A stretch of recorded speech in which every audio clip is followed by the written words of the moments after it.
Hey everyone, it's Friday, so it's time for another MTG Top 10. I'm Neat Zahone, and every week I bring you guys a brand new Magic the Gathering Top 10 list.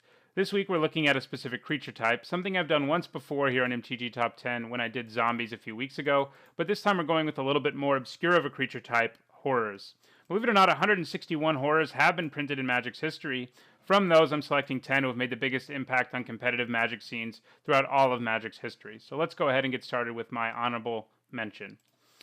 This honorable mention also helps explain why I decided to do horrors this week. It's Thing in the Ice. There are several horrors and shadows over Innistrad, and I think we can expect to see even more of them in Eldritch Moon. Of them, I think the one most likely to see tournament play, though it hasn't just yet, is Thing in the Ice. I think it's a good card to be have an honorable mention because it's also the only horror ever printed that has a somewhat tribal effect for horrors because it doesn't bounce horrors. So I think the card will probably see play in modern and control decks and could even make it into standard. We'll just have to see. So let's move on to number 10, where we have Phyrexian Rager. As you might imagine, several things with Phyrexian in their name appear on this list, as most creatures with Phyrexian in their name are in fact horrors, and many of them are quite good, and this is our first Phyrexian of the list. This guy was printed way back in Apocalypse the first time, and he made an reappearance in Mirrodin Besieged. He never really saw play in the more mainstream formats of Standard or Modern, but he is an important staple for mono black decks in Pauper. While Pauper is a somewhat less played format, there is prize support for it on Magic Online and at several local gaming stores throughout the country, and there are even large-scale tournaments held, even if they aren't backed by the DCI. The Rager being a staple in such a format warrants it being mentioned on the list. It is good in Pauper because there are so few creatures who can draw you cards while also developing the board at Common, and Phyrexian Rager does exactly that. He also contributes to Devotion for Grey Merchant of Asphodel, who's also a staple in mono black decks, and synergizes well with it because you can regain the life you lost from your Rager in the long run. Okay, so let's see who we have at number 9. At number 9, we have Phyrexian Revoker. It's another Phyrexian right after the first one. This one was originally printed in Mirrodin Besieged and was reprinted in Magic 2015. It didn't see much play in its original printing, though it was a good sideboard card for dealing with problematic planeswalkers and other activated abilities, but it did see play in Standard after it was printed in M15, though not right away. But it did appear eventually as a 4-of in a deck that won Pro Tour Magic Origins and was probably the most dominant deck for that Pro Tour in general, and that was an blue-red and Soul Artifact deck. Phyrexian Revoker benefited from existing in a format with a whole lot of 2-mana artifact creatures, but a format that still needed artifact creatures. The format needed to have low-curve artifact creatures because cards like Ghostfire Blade, Insult Artifact, Hangerback Walker, and Shrapnel Blast were all in Standard, and these things all make you want to build an artifact deck. But the format didn't have a lot of 2-drop artifact creatures, and Phyrexian Revoker was definitely the best one. And it's a serviceable but unexciting card, but it did appear as a 4-of in a deck that won a Pro Tour, so it deserves to be mentioned on this list. And it was even good in the mirror because you could turn off your opponent's Ghostfire Blade. So that's our number 9 horror. Let's move on to number 8, where I have Dauthi Horror. At the time of its printing, which was in original Tempest, Dauthi Horror was an incredibly efficient creature. 2 mana for 2 power and an evasive ability is still pretty good now. As a result, he saw play in mono-black aggro decks when he was legal in Standard, appearing in several deck lists, finishing near the top of Pro Tour Chicago in 1999, and a deck he was in also finished in second place at Grand Prix Singapore in 2002, as well as in Pro Tour Houston in 2002. These decks also featured the incredibly powerful card Necropotence, and the deck that Dauthi Horror was in helped lead to the ban of that card in Extended. Anyway, Dauthi Horror had a fairly long life in competitive Magic, being good in Standard and in Extended, and is very deserving to be on this list. Also, fun fact, it's one of very few creatures whose card name and creature type are exactly the same. So let's move on to number 7, where I have Faceless Butcher. Cards that come with decently efficient bodies and removal attached to them are always good. This is sort of a callback to Necrotal, one of the best examples of this, and Faceless Butcher is a testament to that. Faceless Butcher was one of the few non-reanimation targets that was played in extended reanimator decks because it did a good job of buying the deck time to set up its win. It showed up on several extended deck lists, including a second place finish at Pro Tour Houston in 2002. It also managed to squeeze into 2 sideboards in the top 8 of the same Pro Tour, so more than just the reanimator deck saw that the card had great value. The card also had a great 2002 in general, seeing play in the top 8 lists at Grand Prix Cleveland that year, as well as at Pro Tour Osaka. He hasn't seen much play beyond that 1 year, but his appearance in basically every top 8 deck list from big events that year gets him on the list at number 7. So on to number 6, where we have Mesmeric Fiend, who is part of the same cycle as Faceless Butcher. Mesmeric Fiend costs less and has not quite as powerful of an ability, but still has a strong one. It lets you coercion your opponent for 2 while giving you a 1/1 body.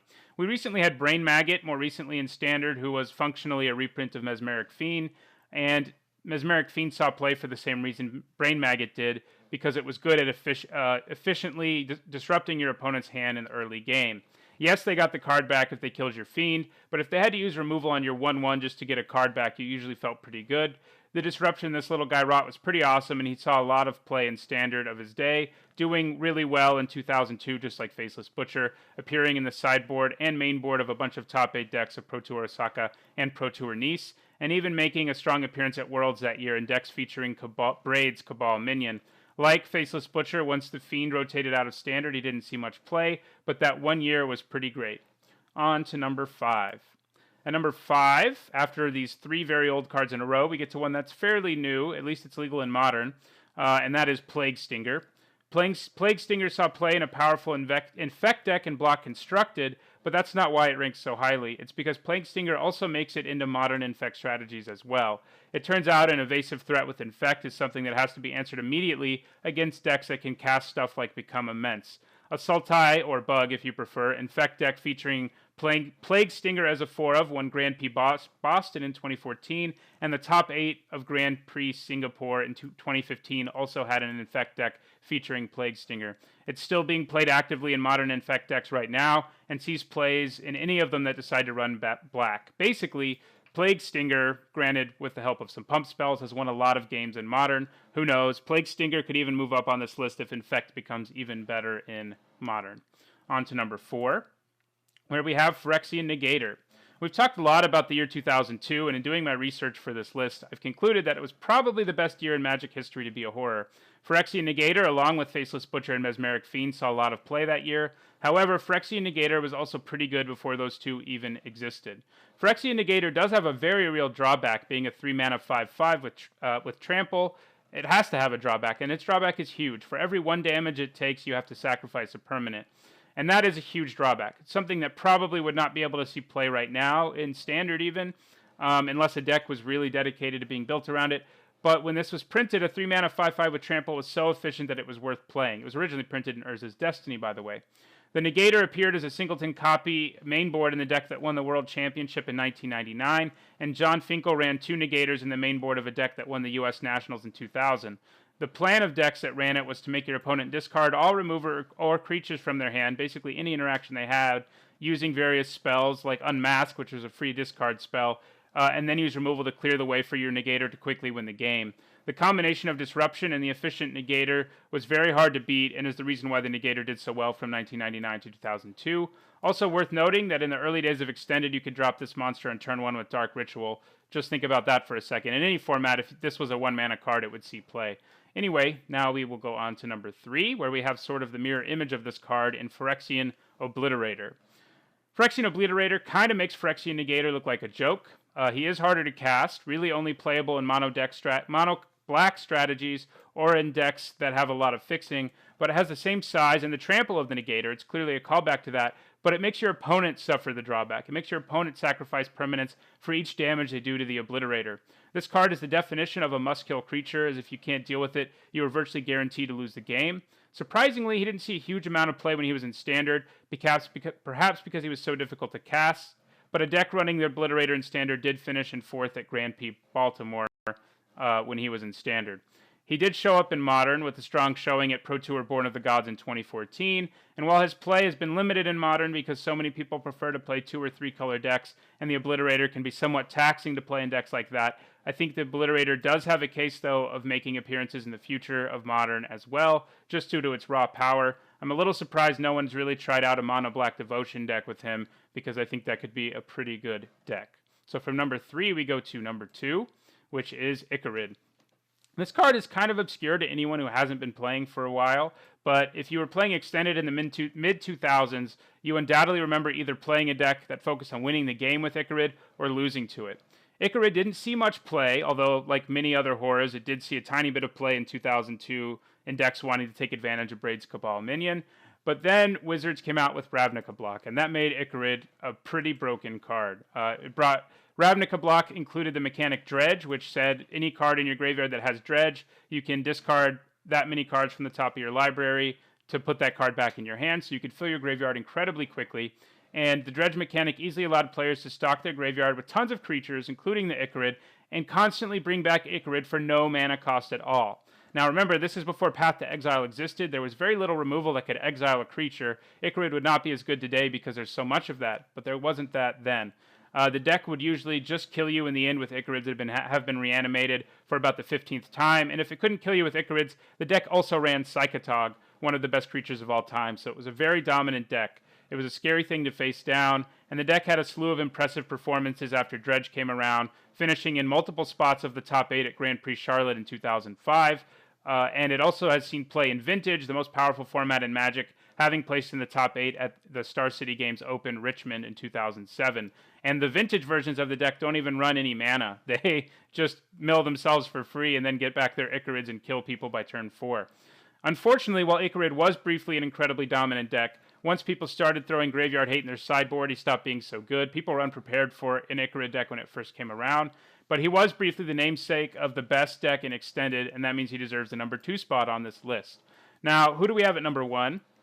You've probably guessed, but just in case you haven't, at number 1 we have Spellskite. That's right, Spellskite is a horror. I myself didn't actually really realize that Spellskite had this creature type until the Thing in the Ice was spoiled, and I looked up all the horrors on Gather to see who the Thing in the Ice could synergize with, and it turns out Spellskite is in fact a horror.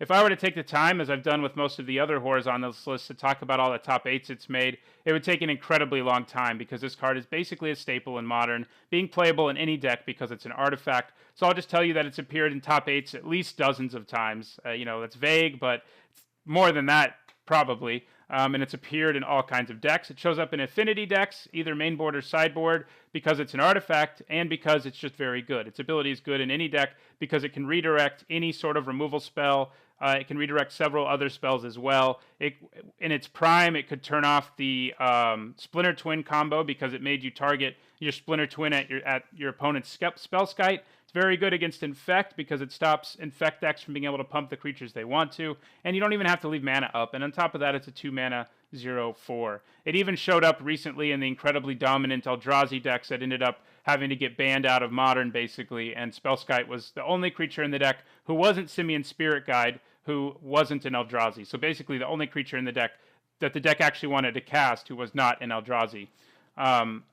It's ridiculous that with no mana up, you can redirect any removal spell you want to Spellskite, something that's especially painful if that spell is Lightning Bolt, assuming you're the one casting it, and it causes your opponent to have all kinds of problems in general. It's great against Infect decks, so I think it'll continue to show up in Modern even without Splinter Twin. Affinity's also still in Modern as well. Anyway, that's my top 10 horrors in Magic's history, with Spellskite topping the list. What do you think of my list? Is there a horror you think I missed or should have mentioned? Do I overrate any horrors? Let me know in the comments. Also, if you have any ideas for a future top 10, post them in the comments as well, and you'll get a shout out if I like your idea and I make the video. So thanks for watching, and don't forget to like, comment, and subscribe.